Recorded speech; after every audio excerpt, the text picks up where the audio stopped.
안녕하세요. 레드RPM 정준석입니다. 자, 이번 영상은 구독자분들이 좋아하시는 기능 설명하는 보너스 트랙 영상인데요. 차량은 현대자동차의 순수전기차 아이오닉 5입니다. 현재 차량은 4륜 모델의 옵션도 거의 다 반영된 풀옵션 차량이고요. 우선은 키 가지고 홀드 버튼 꾹 눌러주게 되면 원격 시동할 수 있는, 근데 일반 내연기관하고 다른 점은 소리가 하나도 안 들린다는 거죠. 그냥 이게 전기 돌아가는 윙 소리만 들리고요. 이렇게 조용하게 시동이 걸립니다. 그럼 이 상태에서 이 화살표 위쪽에 있는 이 버튼 눌러주게 되면 차량 앞으로 이동시킬 수 있는 원격 스마트 주차 보조 시스템, 또 아이오닉 5에 적용이 되는데요. 또 반대로 뒤쪽 화살표 되어 있는 이 버튼 눌러주게 되면 뒤로 또 이동시킬 수 있는, 이 기능은 뭐 기존의 내연기관 다른 현대자동차 모델도 보여드렸지만 현재처럼 주차 공간이 넉넉할 때는 그렇게 크게 활용될 기능은 아닌데, 주차 공간이 빠듯해서 주차를 한 이후에 차에서 내리기 힘들 때 앞쪽으로 빼서 보다 도어를 좀 여유롭게 열고 탈 때 활용할 수 있는 게 유용한 기능이고요. 제가 영상에서 몇 번 언급은 했지만 이 기능은 차 앞에서 이렇게 왔다 갔다 하시지 말고 좀 멋있게 쓰는 방법이 있습니다. 지하 주차장에 내려와서 차에 가기 전에 원격 시동부터 딱 걸어 주시고요. 원격 시동이 걸렸으면 차에 다가가면서 앞쪽으로 빼는 이 버튼 눌러줘서 걸어가면서 제가 거의 차에 앞쪽에 다 왔을 때 딱 정지시키고 도어 열어서 딱 타는, 이렇게 활용할 때 꽤 멋있는, 주변에 계신 분들도 우와 이런 느낌도 줄 수 있고, 이 기능은 차량 앞에 가서 굳이 하시지 말고요, 방금 보여드렸던 대로 차에 타는 타이밍에 맞춰서 딱 앞으로 와서 멋있게 열고 타실 때 활용하시길. 그리고 원격 시동 사용 안 하실 때는 키 소지한 채로 그냥 차 근처로 다가가시면 이렇게 사이드 미러도, 디지털 사이드 미러도 자동으로 펴지게 되고요. 그리고 도어 핸들도 튀어나오게 됩니다. 오토 플러시. 그래서 열고 타시면 되는. 자, 이제 차에 타서, 전기차는 시동이 아니고 전원이죠. 전원을 넣어주도록 하겠습니다. 그럼 아무런 소리도 없이 이제 전원이 켜지게 되는데요. 기어 레버는 이쪽에 있습니다. 그러니까 벤츠처럼 제끼는 게 아니고 요 레버, 요걸 이렇게 돌려주시면 됩니다. 그래서 아래로 내리면 N하고 R, 다시 올리면 N하고 D, 그 다음에 이쪽 버튼 누르면 P 조작할 수 있는 레버가 이쪽에 있고요. 우선은 출발. 정차를 하고, 그 다음에 요 공조기 조작 버튼 위쪽에 보면 카메라 모양 되어 있고 P라고 써 있는 요 버튼이 있어요.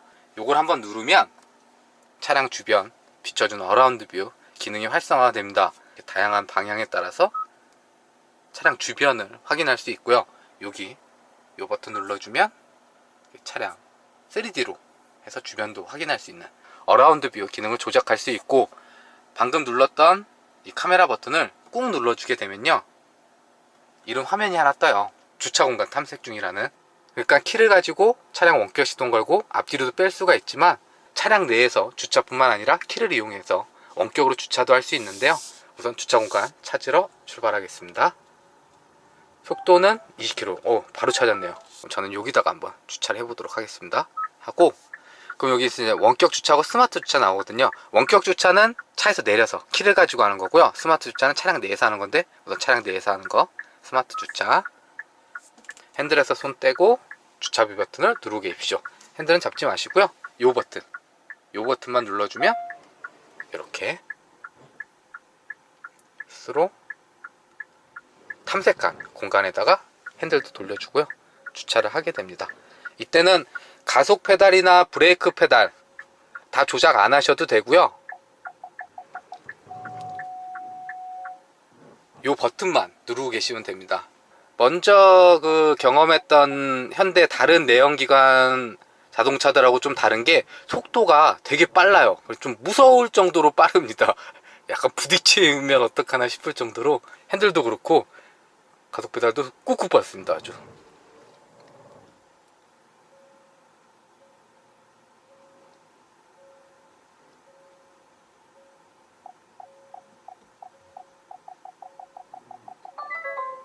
이렇게 하면 이제 주차가 완료됐고 시동 끄고 하차하십시오 이렇게 나오는데요. 차량 밖에서 한번 확인해 보도록 하겠습니다. 주차를 어떻게 했는지. 너무 개방적으로 했는데 주차를 너무 자유롭게 했는데요. 주차 공간이 넓긴 해서 그런데 꽤 삐딱하게 했습니다. 주차를. 그래도 어쨌든 주차가 됐으니까 이번에는 차량 밖에서 키 이용해서 주차하는 거 보여드릴게요.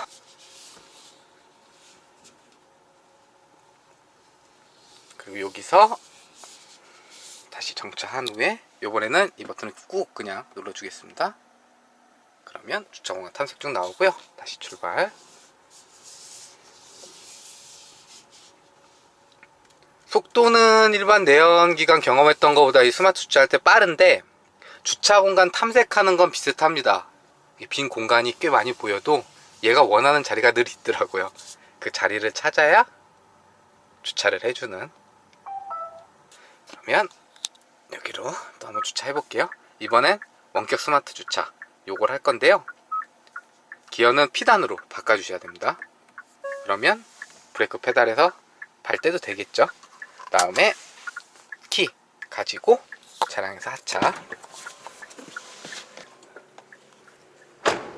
그 차 앞하고 뒤로 뺐던 그때는 앞하고 뒤 화살표 구분이 있는데요. 이게 스마트 원격 주차할 때는 그 구분이 없어요. 이 둘 중에 아무 버튼이나 눌러주시면 됩니다. 그래서 누르고 있으면 탐색된 공간으로 찾아 들어갑니다. 그러면 정차하고 싶으면 다시 손 떼면 되고요. 이 버튼은 계속 꾹 누르고만 있으시면 돼요. 딴 거는 조작할 필요 없이 이렇게 버튼만 눌러주면 찾아 들어가는.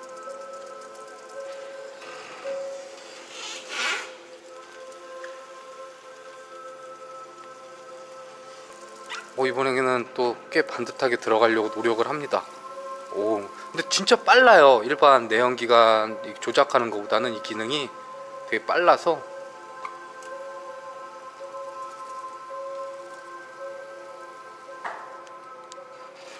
이렇게 하면 주차가 완료된. 이번에는 이쪽 주차선을 좀 물었습니다. 그래도 아까는 좀 틀어지게 세웠는데 이번엔 꽤 반듯하게 세워서 인식률은 그때그때마다 사실 좀 다르긴 한데요. 일반 내연기관보다는 꽤 빠른 속도에서 주차도 할 수 있고 하니까 이 기능도 한번 활용해 보시면 괜찮을 것 같고요. 현재 남은 주행거리가 89, 배터리는 19% 남아있어서 충전을 하러 왔는데요. 먼저 온 차량이 있어서 이럴 때는 저 차량이 끝나야 충전할 수가 있습니다.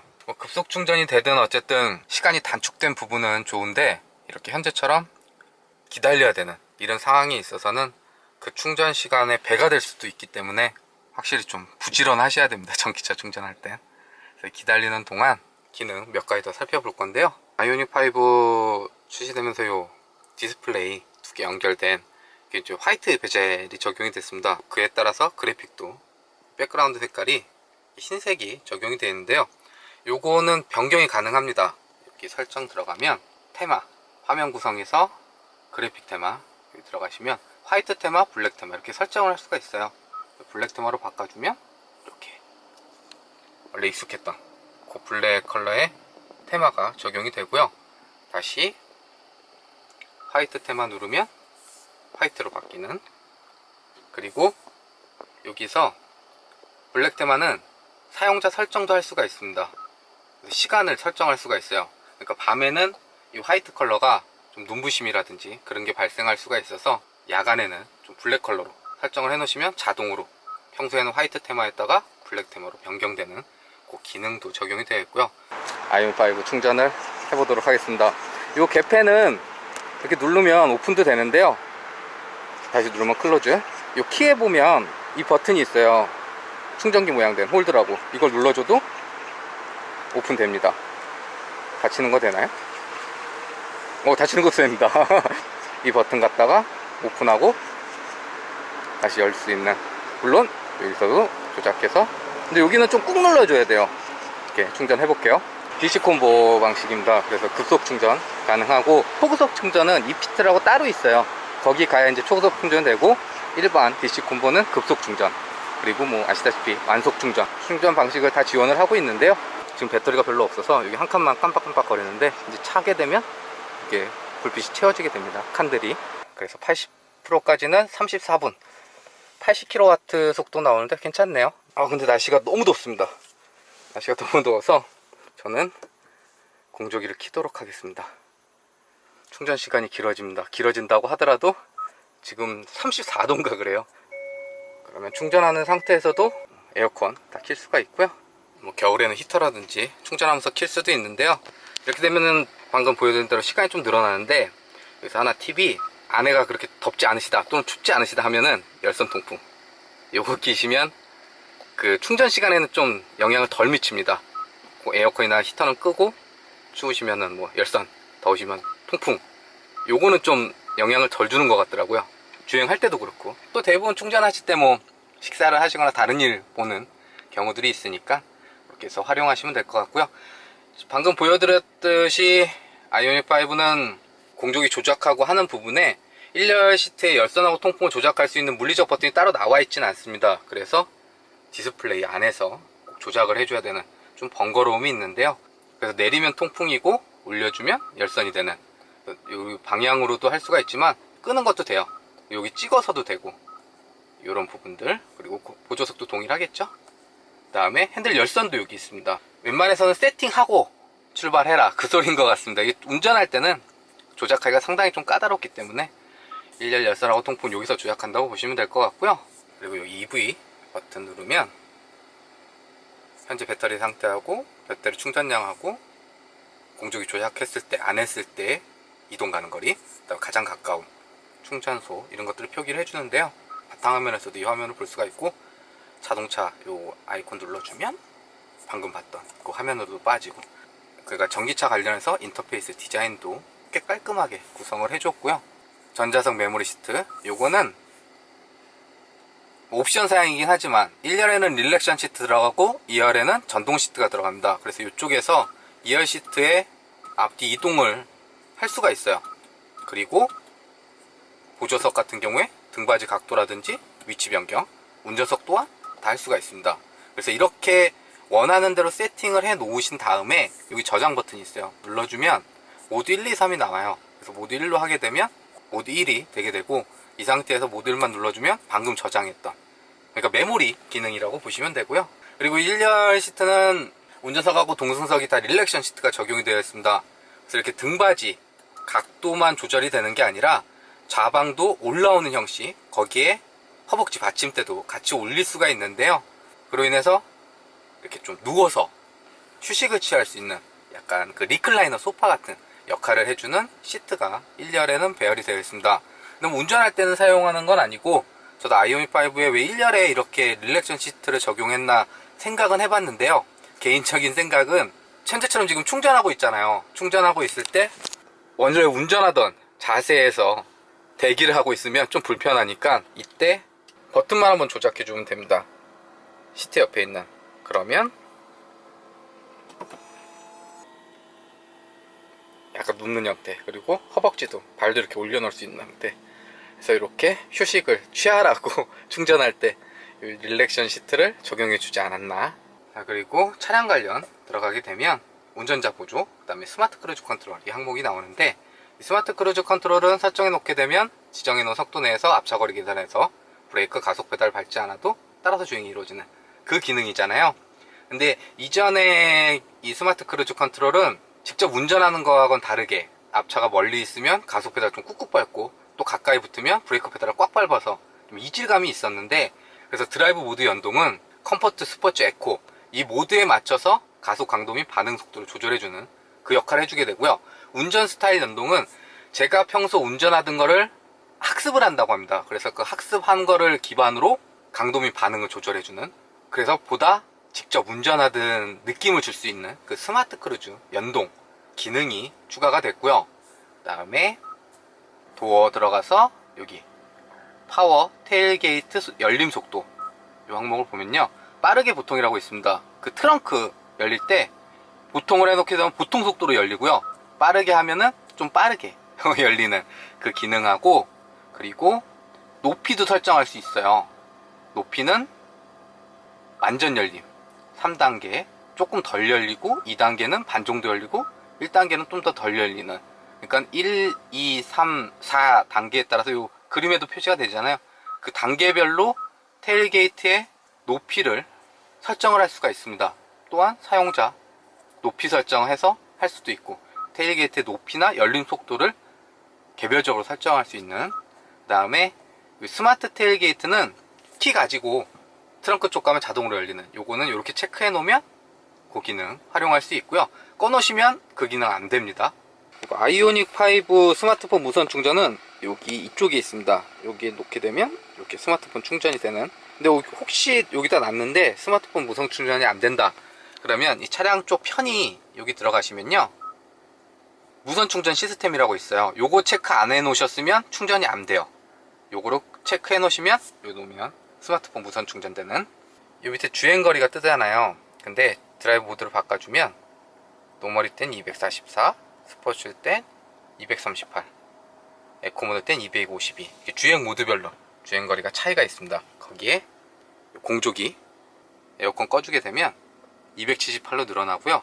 다시 에어컨 켜주면 253으로 줄어드는. 그러니까 전기를 활용하는 부분에서는 다 주행거리에 관련이 되는 그런 부분도 전기차가 갖는 특징이라고 보여지고요. 충전은 81% 됐고, 주행 가는 거리는 355km 표시가 되는. 충전했으니까 또 가보도록 하겠습니다. 자, 그리고 반자율 주행 시스템. 아이오닉 5에는 다양한 최신의 운전자 지원 시스템이 반영이 되어 있는데요. 그 중에 제네시스 통해 선보였던 차선 변경하는 기능도 아이오닉 5에 적용이 되어 있습니다. 먼저 크루즈 컨트롤은 요 버튼 눌러주면 바로 활성화가 되고요. 자유로니까 속도는 요 레버로 올리고 내리고 90km로 맞춰 놓도록 하겠습니다. 그러면 가속 페달하고 브레이크 페달 별도로 조작하지 않아도 앞차거리 계산해서 따라서 주행이 이루어지는 스마트 크루즈 컨트롤이 탑재가 되어 있고요. 거기에 차선하고 차선 인식해서 차선 중앙 잡고 핸들 조향해주는 차선 유지 어시스트 반영이 되어 있어서 현재처럼 핸들 잡고 있지 않고 가속 페달이나 브레이크 페달 조작하지 않아도 주행이 이루어지는 반자율 주행 시스템 사용을 할 수가 있습니다. 그리고 이 상태에서 가속 가져가면 가속됩니다. 가속되고 브레이크 밟거나 이 버튼 다시 눌러주게 되면 스마트 크루즈 해제돼서 다시 조작할 수 있는, 그리고 다시 눌러주면 바로 세팅이 되겠죠. 차선 변경하는 그 기능은 우선은 HDA 하위 드라이브 어시스트 기능이 활성화가 되어 있어야 됩니다. 그러니까 스마트 크루즈 컨트롤이나 차선 해서 핸들 잡아주는 이 기능은 HDA랑 상관없이 다 활성화 되는데요. 이 차선 변경 되는 거는 HDA 기능 활성화 됐을 때만 조작할 수 있다고 보시면 되고요. 속도는 60km 이상에서만, 현재 속도가 90km니까 이제 조건은 갖춰졌고요. 여기서 이제 가고자 하는 방향으로 방향지시 넣으면 인식하고 차선 변경해주는.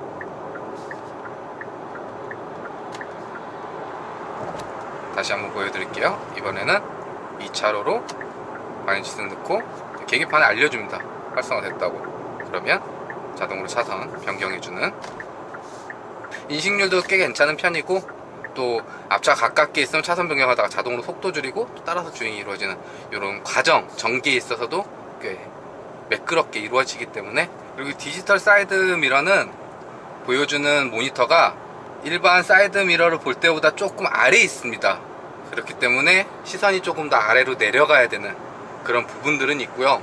대신 거울을 보는 거, 미러를 보는 것보다는 카메라의 화각이 훨씬 넓기 때문에 사각지대를 최소화 시켜주고 시야를 확보해주는 이런 부분은 확실히 좀 이점이지 않을까. 그러니까 적응된 이후부터는 확실히 좀 편합니다.